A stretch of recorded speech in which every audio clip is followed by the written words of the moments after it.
시청자 여러분 안녕히 주무셨습니까? 시장을 여는 아침 글로벌6의 해림입니다. 오늘 아침 뉴욕 증시는 3대 지수가 모두 상승 마감했습니다. 이 뜨거웠던 고용 지표가 조금 둔화돼 조짐이 보이자 금리 인하 기대감이 커지면서 오늘 주가가 양봉의 모습을 나타냈는데요. 특히 패드워치에 따르면 9월에 금리 인하 가능성이 66%로 지난주보다 더 높아졌습니다. 자, 그런 가운데 오늘 나스닥 지수의 상승, 엔비디아가 1% 넘게 상승하면서 또다시 사상 최고치 흐름을 나타내는 모습입니다. 국제유가가 5거래일째 하락을 나타내면서 오늘 70달러 선까지 내려오는 모습이었는데요. 자, 지표 둔화에 앞으로의 향방들 체크를 해봐야 되겠습니다. 자, 오늘 클로징 라이브를 통해서 뉴욕 증시 분석 들어볼 텐데 좀 더 기다려봐야 되겠네요, 여러분. 자, 그럼 고용 지표에 대한 상황 살펴볼까요? 감소세를 나타냈습니다. 특히 이 구인 건수가 3개월 내 최저치를 나타내면서 그동안 너무 뜨거웠던 고용 시장이 안정된 모습을 나타내는 것은 참 양호한 모습이었는데요. 자, 9월 금리 인하 가능성 높아졌다라고 말씀을 드렸는데, 자, 이렇게 되면 올해 한 차례가 아닌 두 차례의 금리 인하로 기대감이 커졌습니다.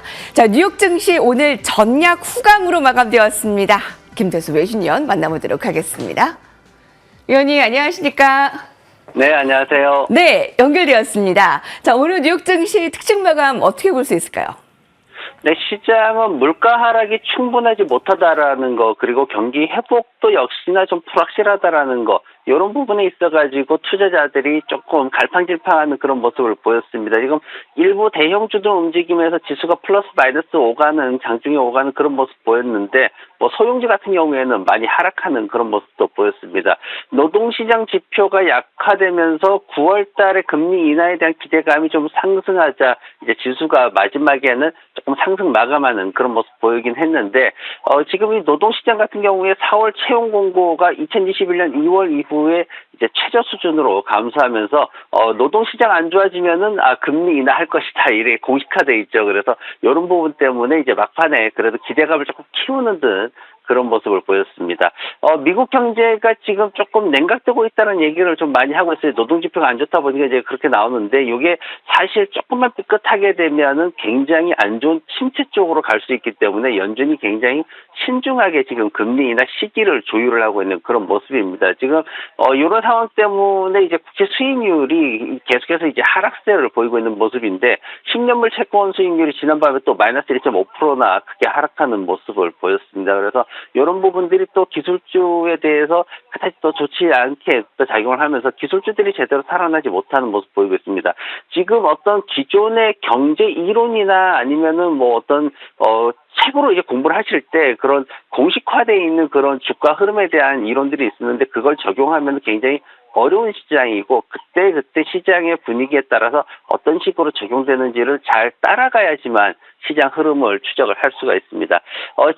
종목들 같은 경우에 지난밤에 엔비디아에 대해서 이제 오전장에 매수세가 좀 들어왔어요. 엔비디아 같은 경우에는 10대1 주식 분할을 지금 앞두고 있는데, 6월 10일부터 이제 매매가 시작이 되죠. 지금 6월 6일자 기준으로 해가지고 하게 되는데, 여기에 대해서 조금 기대감을 가지면서 이제 매수세가 미리 좀 들어오는 그런 모습 보였습니다. 그러면서 이제 오전장 아침에 하락했던 부분을 조금 계속 밀어올리는 모습 보였고, 테슬라가 장중에 엔비디아 하드웨어 구매하는데 한 30억에서 40억 달러 지출할 것이다. 자본 지출을 한 100억 달러씩 계속 할 것이다. 이렇게 하면서 사실 처음에는 이 부분이 좀 좋게 받아들여졌습니다. 그러다 보니까 이제 주가도 플러스로 들어갔다가, 근데 이제 좀 비용에 대한 부분이 너무 크다 이런 얘기가 나오면서 다시 마이너스로 접어들면서 이제 지수가 또 출렁거리는 그런 모습도 보였습니다. 이런 시장의 어떤 상황들에 대해 가지고 이제 르네상스 매크로라는 투자회사 쪽에서 이제 나온 얘기는 뭐냐면은, 시장이 경제에 대해서 너무 흥분하고 있다. 경제 성장에 대해서 그동안 너무 과하게 흥분했었다. 이제 이런 얘기를 하게 되는 겁니다. 그러다 보니까 이제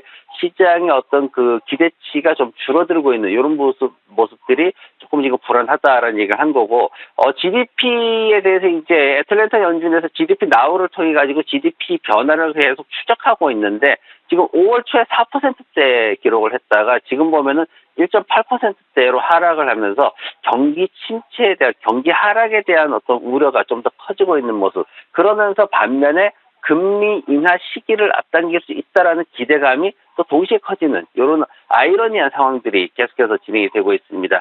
지난밤에 비트코인 같은 경우에는 7만 1,000달러 근처까지 올라가서 굉장히 빠르게 올라가는 모습 보였는데 오후 한 3시 이후에 상승폭 되돌리면서 7만 300달러 근처까지 그렇게 마감을 했습니다. 지금 시장에서 나오는 얘기는 정고점이 한 7만 3,000달러대 정도인데 요거 한번 찍어볼 수 있지 않겠냐, 돌파해볼 수 있지 않겠냐 이렇게 지금 얘기가 나오고 있어서 긍정적인 방향으로 계속해서 좀 분석이 나오는 것 같습니다.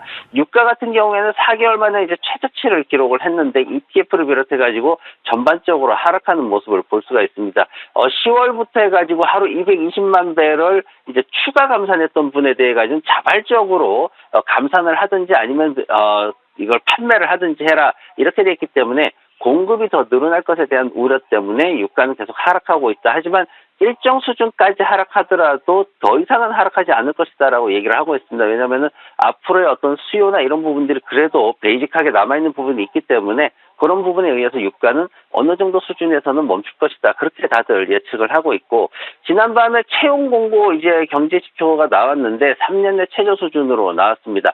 805만 개라고 나왔는데 지금 완전히 둔화되진 않을 거다 이렇게 지금 얘기를 하고 있어요. 즉 뭐냐면은 미국 경제에 있어서 침체라는 말은 나오지 않을 것이다라고 이제 미리 깔아놓고 이제 시작을 하는 건데 그러다 보니까 이런 부분들이 이제 연준이 얼마나 금리 인하 시기를 9월로 할 거냐 12월로 할 거냐 이런 부분들로 해석이 되고 있습니다. 일자리 증가율이 굉장히 둔화됐고 해고율이 상대적으로 또 낮은 수준입니다. 그래서 일자리가 늘어나지 않는다고 해서 노동시장이 나쁘다 이렇게 해석이 되지 않는 상황이고 그러면서 이제 채용 공고가 앞으로 이제 좀 몇 달 동안 더 둔화될 것으로 그렇게 지금 얘기가 되고 있어가지고 앞으로 금요일날 나오는 노동시장 데이터를 보고 과연 연준이 9월 달에 인하를 할지 12월 달에 인하를 할지 이 부분에 대해서 시장에서 결정을 해서 방향성을 갖게 될 것으로 그렇게 예상되고 있습니다.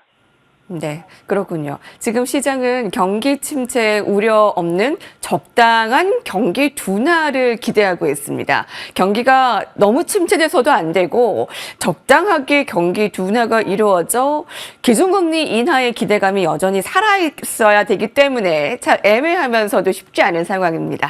자, 종목별, 업종별 특징 살펴볼까요? 네, 금리와 유가 변화에 따라서 부동산 업종이 상승을 이끌었고 에너지 업종이 하락을 이끄는 모습을 보였습니다.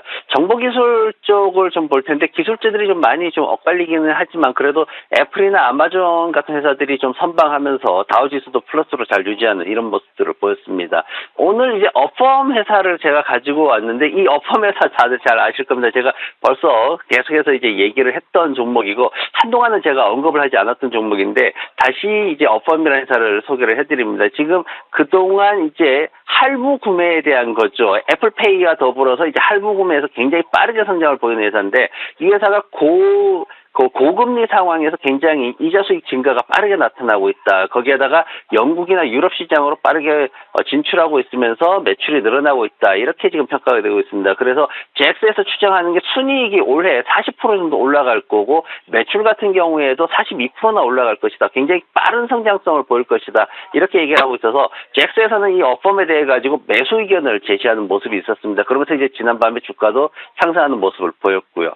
지난밤에 특징적으로 나왔던 회사 중에 하나가 이제 포드가 자동차 판매가 굉장히 늘었습니다. 5월 달에 11%나 늘었는데 그 배경을 봤더니 역시나 하이브리드 차량으로 굉장히 빠르게 옮겨갔던 전략이 잘 먹혔다. F150 하이브리드하고 매브릭 하이브리드가 지금 굉장히 빠르게 성장하고 있는 모습을 보이고 있습니다. 뭐 100%씩 이렇게 성장하고 있는 모습을 보이고 있어가지고 하이브리드 차량에 대한 기대치가 굉장히 높아지고 있는 상황이고 또 하나는 전기차도 지금 전년 동기 대비해서 64%나 증가를 했습니다. 하이브리드 나가다 보니까 전기차도 따라 나가는 이런 모습들을 좀 보이고 있어가지고 굉장히 좋게 평가가 됐는데 다만 지금 포드 같은 경우에 문제는 뭐냐면은 전기차 사업부에 대해서 워낙 투자를 그동안 많이 했죠. 일찍 손절하긴 했는데 투자한 것 때문에 지금 1분기에 13억 달러 정도 손실이 났고 올해 전체적으로 봤을 때도 50억 달러 정도 지금 손실이 예상이 되고 있기 때문에 좋은 얘기가 나왔음에도 불구하고 주가는 한 1%대 하락하는 모습을 보였습니다.